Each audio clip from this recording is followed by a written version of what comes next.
दुश्मन की मिसाइल भारत की तरफ बढ़े और उसे रास्ते में ही खत्म कर दिया जाए, यही सोच अब भारत के लिए डिफेंस शील्ड की तरह बुनियादी बन रही है।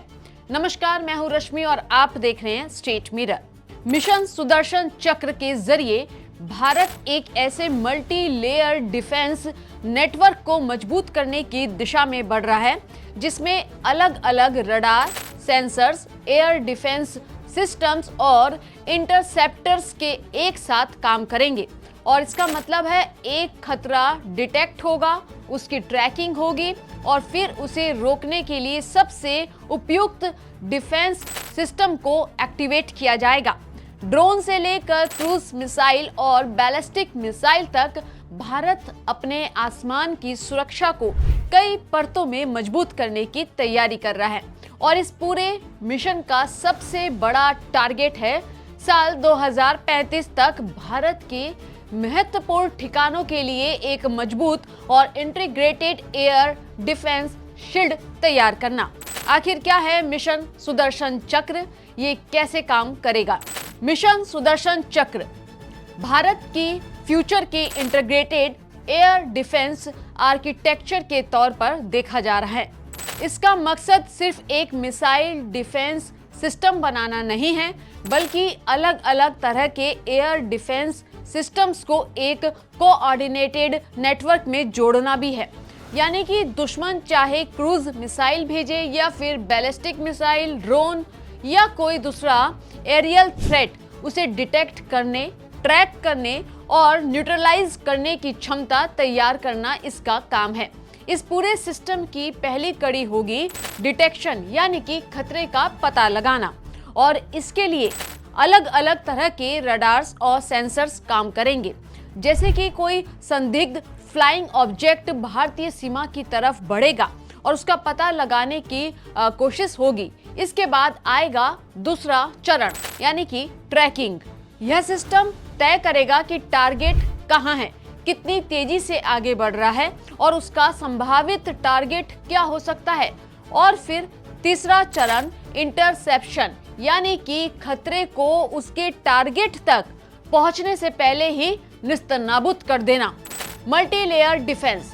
अब सवाल है कि इसे मल्टी लेयर डिफेंस क्यों कहा जाता है? भारत की कोशिश है कि एक मिसाइल से हर खतरे को रोकने की नहीं है, बल्कि अलग अलग दूरी और ऊंचाई पर अलग अलग डिफेंस लेयर्स बनाई जाएगी। दुश्मन की मिसाइल अगर पहली लेयर को पार कर भी जाती है तो दूसरी लेयर उसे इंटरसेप्ट करने की कोशिश करेगी और अगर वह भी सफल नहीं होती तो तीसरी लेयर सक्रिय हो सकती है। यानी एक के बाद एक कई सुरक्षा दीवारें। इसे ऐसे समझिए जैसे किसी महत्वपूर्ण इमारत के बाहर सिर्फ एक सिक्योरिटी गेट, यानी कि सुरक्षा कवच नहीं, बल्कि कई सुरक्षा चौकियां हों। और India's existing air defence, Bharat के पास पहले से ही कई एयर डिफेंस सिस्टम्स मौजूद हैं। इनमें S-400, आकाश, बराख 8 और अन्य स्वदेशी सिस्टम महत्वपूर्ण भूमिका निभाते हैं। इसके अलावा Bharat ballistic missile defence technology पर भी लंबे समय से काम कर रहा है।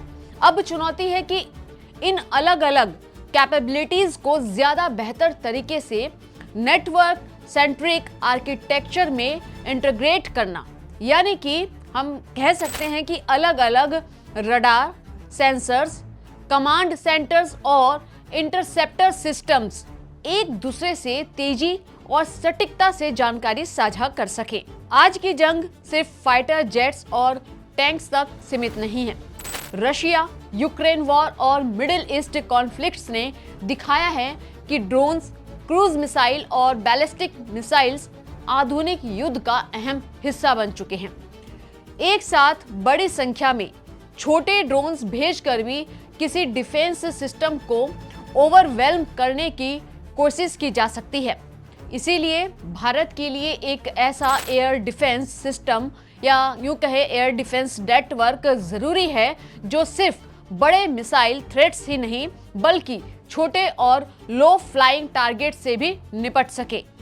2035 टारगेट मिशन सुदर्शन चक्र का बड़ा टारगेट 2035 तक भारत की क्रिटिकल इंफ्रास्ट्रक्चर और स्ट्रेटेजिक एसेट्स की सुरक्षा को काफी मजबूत करना है। यानी जरूरी मिलिट्री इंस्टॉलेशंस, कमांड सेंटर्स, महत्वपूर्ण इंफ्रास्ट्रक्चर और दूसरे स्ट्रेटेजिक लोकेशंस को एरियल अटैक से बचाने की क्षमता बढ़ाना। लेकिन यहाँ एक बात समझना जरूरी है, कोई भी एयर डिफेंस सिस्टम 100% अभेद होने की गारंटी नहीं देता।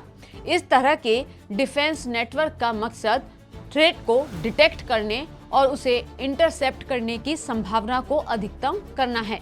तो मिशन सुदर्शन चक्र सिर्फ एक मिसाइल या एक वेपन सिस्टम का नाम नहीं है, यह भारत के फ्यूचर एयर डिफेंस इकोसिस्टम को मजबूत करने की एक बड़ी दिशा है, जहां रडार खतरे को खोजेंगे, सेंसर्स उसकी जानकारी देंगे और तो और कमांड सिस्टम फैसला करेंगे और इंटरसेप्टर सिस्टम उसे आसमान में रोकने की कोशिश करेंगे।